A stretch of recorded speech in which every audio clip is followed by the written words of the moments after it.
Assalamualaikum warahmatullahi wabarakatuh. Anak-anakku semuanya yang saya banggakan. Pertama, marilah kita selalu berdoa kepada Allah Subhanahu wa taala, semoga kita selalu diberi kesehatan dan selalu dalam lindungan Allah Subhanahu wa taala. Amin. Allahumma amin.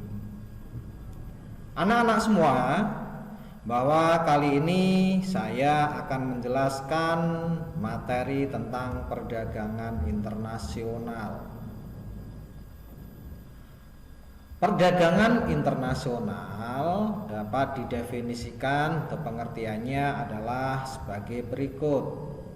Perdagangan internasional adalah proses pertukaran barang dan jasa antara dua negara atau lebih dengan tujuan untuk mendapatkan keuntungan atau laba. Kamu harus bisa membedakan mana sih yang dimaksud dengan kegiatan perdagangan internasional dan mana yang dimaksud dengan kegiatan perdagangan dalam negeri. Ini ada dua yang harus kamu amati antara perdagangan dalam negeri dengan perdagangan internasional. Kita lihat mencakup kegiatannya.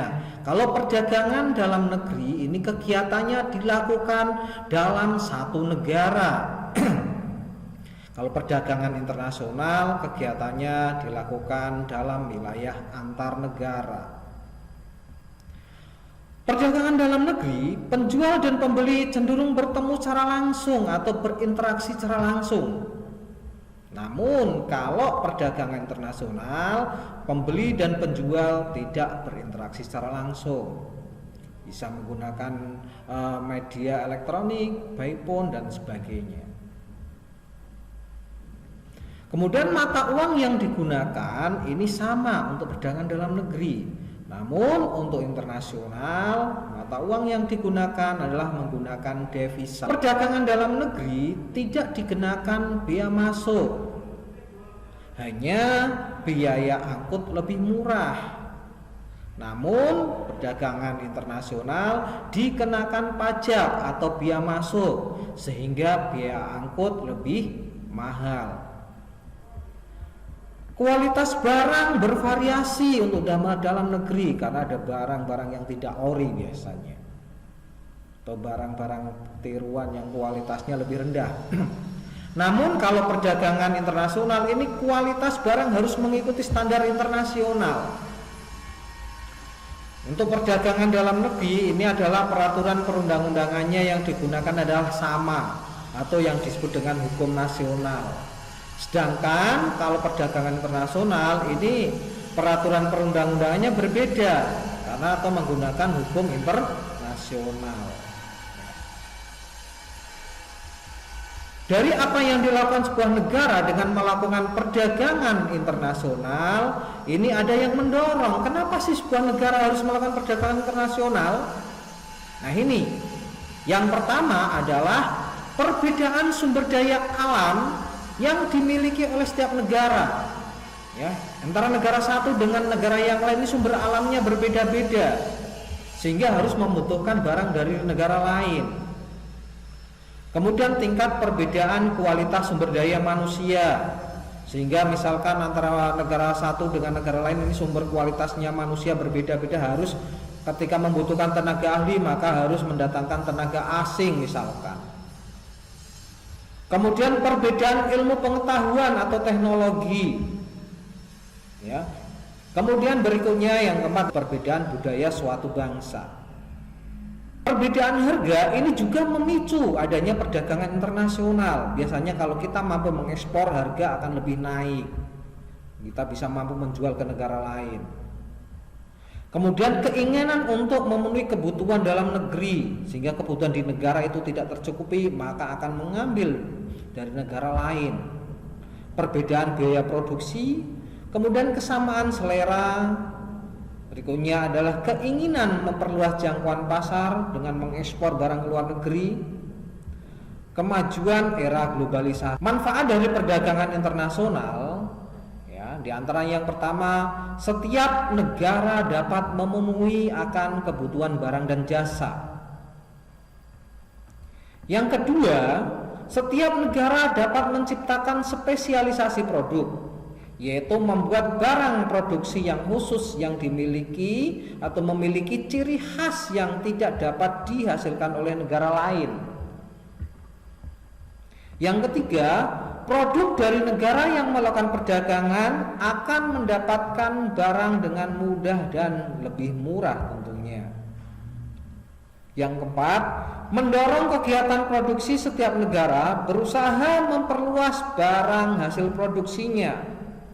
Apabila pemasaran semakin luas, maka produksi dapat ditingkatkan sehingga permintaan terpenuhi. Yang kelima, setiap negara dapat meningkatkan hubungan persahabatan antar negara. Berikutnya, yang keenam, kegiatan produksi dapat meningkat sehingga perusahaan bertambah maju dan membuka kesempatan kerja. Yang ketujuh, pendapatan negara meningkat melalui perolehan devisa dari hasil ekspor. Mendorong kemajuan ilmu pengetahuan dan teknologi karena masing-masing negara ingin meningkatkan kualitas dan kuantitas barang. Yang terakhir, mendorong pertumbuhan ekonomi dan menyerap banyak tenaga kerja sehingga kesempatan kerja semakin luas dan pendapatan akan negara semakin meningkat. Namun, dari yang dilakukan dalam perdagangan internasional juga ada dampak positif dan dampak negatifnya atau dampak sebuah perdagangan internasional. Dampak positif diantaranya adalah mempererat persahabatan antar bangsa atau antar negara, menambah kemakmuran suatu negara, menambah kesempatan kerja tentunya, mendorong kemajuan ilmu pengetahuan dan teknologi. Sumber pemasukan kas negara ini semakin meningkat, menciptakan efisiensi dan spesialisasi, memungkinkan konsumsi yang lebih luas bagi penduduk suatu negara. Namun, tidak dipungkiri juga ada dampak negatifnya. Di antaranya, yang pertama, ketergantungan suatu negara terhadap negara lain akan kebutuhan barang misalkan.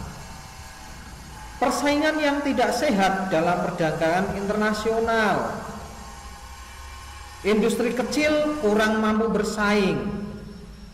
Masyarakat lebih memilih produk luar negeri.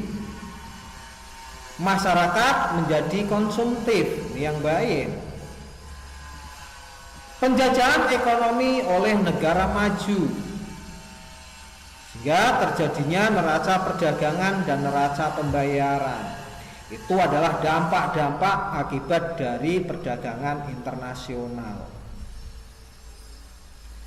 Anak-anak semua, dari apa yang saya jelaskan tadi, kalian sudah amati, kemudian coba kamu simpulkan apa yang saya jelaskan tadi.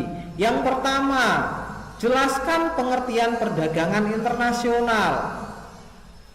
Yang kedua, coba kamu bedakan apakah perdagangan atau bedanya antara perdagangan internasional dengan perdagangan dalam negeri. Yang ketiga, jelaskan dampak perdagangan internasional. Dampak ini baik dampak positif maupun dampak negatif, ya. Dari 3 simpulan tadi, kamu jawab, kamu tuangkan dalam 1 lembar kertas, kemudian kamu foto, di-upload ke e-learning. Semoga kita selalu dalam lindungan Allah Subhanahu wa taala. Sekian, terima kasih. Assalamualaikum warahmatullahi wabarakatuh.